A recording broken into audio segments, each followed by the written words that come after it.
I still remember the hum of the terminal lights when it happened. The rain outside painted silver veins across the glass, and the city beyond looked half asleep.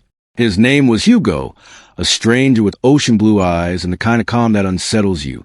We had 3 hours before our flights diverged forever, but somehow those hours felt infinite. He smiled once, and the noise of the airport went quiet. I didn't know it then, but that night in New York, between canceled flights and shared coffee, something irreversible began.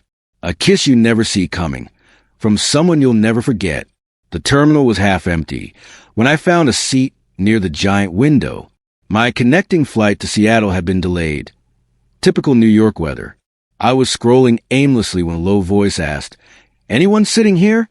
I looked up, and there he was. Leather jacket, messy hair, travel-tired eyes, and that kind of presence that feels both dangerous and safe. "Go ahead," I said.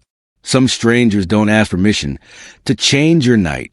He sat, stretched his legs, and sighed. "You look like you've been waiting for years." "Feels like it." I laughed. "Same." His accent hinted at somewhere European, maybe French. I didn't ask. I just listened to the way he said same. He noticed my shivering hands and slid his cup toward me. "Cappuccino. Take it before it gets cold." I hesitated. "That's yours." "Now it's yours." Kindness shouldn't feel this electric. The warmth from his cup bled into my palms, and for a second, I forgot the rain outside. We started talking about flights, cities, favorite movies, nothing special. But every time his gaze lingered, it felt like he was learning me instead of listening. A group of passengers laughed loudly nearby, yet somehow the world felt narrowed down to 2 seats and a single heartbeat that wasn't mine. Sometimes connection sounds quieter than silence. When the loudspeaker announced another delay, he smirked. "Guess the universe wants us stuck together." "Could be worse company," I said. He leaned closer, his breath warm against my ear. "You have no idea." My pulse stuttered. I tried to look away, but he didn't move back. "You always get this close to strangers?" I asked, pretending to sound unaffected. "Only when they stop feeling like strangers." Flirting feels different when it finds a truth hiding in you. The airport lights dimmed slightly, and in their reflection, I saw us. 2 silhouettes leaning in, the city rain running behind us like a moving painting. Hugo tapped his fingers against the armrest. "You're nervous?" "Maybe." "Good. Means it's real." I laughed softly. "You're bold." "I'm honest." Honesty can be the most dangerous form of touch. Minutes passed, filled with small talk and long looks. Then he said quietly, "You got something on your cheek." I reached up, confused. He lifted his hand first, his thumb brushing against my skin. Just that, but it felt like a spark across every nerve I owned. The sound of an overhead announcement broke the moment. I exhaled, but he didn't move his hand. Sometimes a pause before a kiss is louder than the kiss itself. He finally let go, smiling like he'd learned the secret. "Your flight boards before mine." "You memorized it?" Guess I was paying attention. We both stood as the gate lights flickered. Neither of us spoke. The silence between us held everything words couldn't. When goodbye feels premature, destiny's probably boarding late. He stepped closer, so close I could feel the faint trace of his cologne. Clean, woody, unreal. "Maybe I'll see you again," I said. He shook his head slowly. "No, you'll remember me instead." Before I could reply, he leaned in and pressed a quick, firm kiss at the corner of my mouth. Not full, not gentle, just enough to stop every sound around us. My breath caught. His hand steadied me by the wrist. Some moments don't ask for permission. They just happen and ruin the ordinary forever. When he pulled back, his eyes searched mine as if waiting for regret. All I could whisper was, "You're crazy." He grinned. "You started it." The boarding announcement echoed through the hall. I walked backward toward the gate, still dazed, still tasting the echo of that almost kiss. He raised his hand in a half wave, that easy, knowing smile on his face. Every departure hides a promise.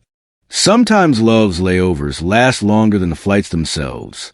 After boarding my Seattle flight, I found my seat by the window, still dazed.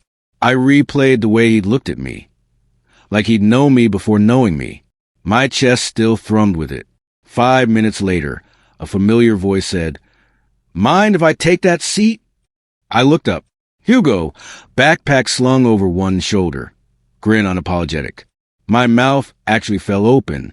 "You're kidding." "Flight got reassigned," he said, holding up his ticket. "Guess fate's a bad scheduler. The universe loves reruns when the ending deserves a rewrite." He slid into the seat beside me, as if he belonged there. The hum of the engines filled the pause. "You okay?" he asked. "I was until now," I said, half smiling. He chuckled softly. "You're welcome." The cabin lights dimmed, and the world outside blurred into rain and runway glow. Every brush of his arm against mine was louder than the engine. Sometimes silence flirts better than words ever could. We talked quietly as the plane climbed, about travel plans, favorite coffee, places we'd never been. Between laughter, there were pauses too long to be accidental. When I glanced sideways, he was already looking at me. "You still nervous?" he asked. "About flying?" He shook his head. "About this." I didn't answer. The air between us did. There's a kind of turbulence only hearts can feel.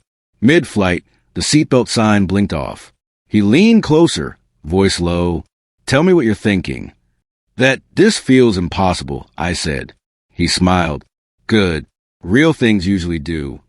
His hand found mine on the armrest, just resting there warm, steady. I didn't pull away. The plane might as well have been the only thing left flying on Earth. Some touches land before the plane ever does. Time blurred into soft hums and shared glances. Eventually, he closed his eyes, head tilting toward my shoulder. I froze, then let it happen. Outside, dawn cracked open a horizon, painting the clouds gold. He whispered without opening his eyes, "If you tell me this is a dream, I won't believe you." "Good," I said, because I wouldn't either. Morning light always tests what midnight promises. When we landed, neither of us moved right away. The cabin lights flicked on. People stretched, grabbed bags, called rides. Hugo looked at me, really looked. "Layover's over," he said softly. "Doesn't have to be," I replied. Some connections don't end when the seatbelt sign does. At the gate, we stood in the slow shuffle of departing passengers. "Where's your next stop?" I asked. "Seattle now," he said, holding up a new itinerary. Apparently fate's got good taste. I laughed, shaking my head. "You're unbelievable."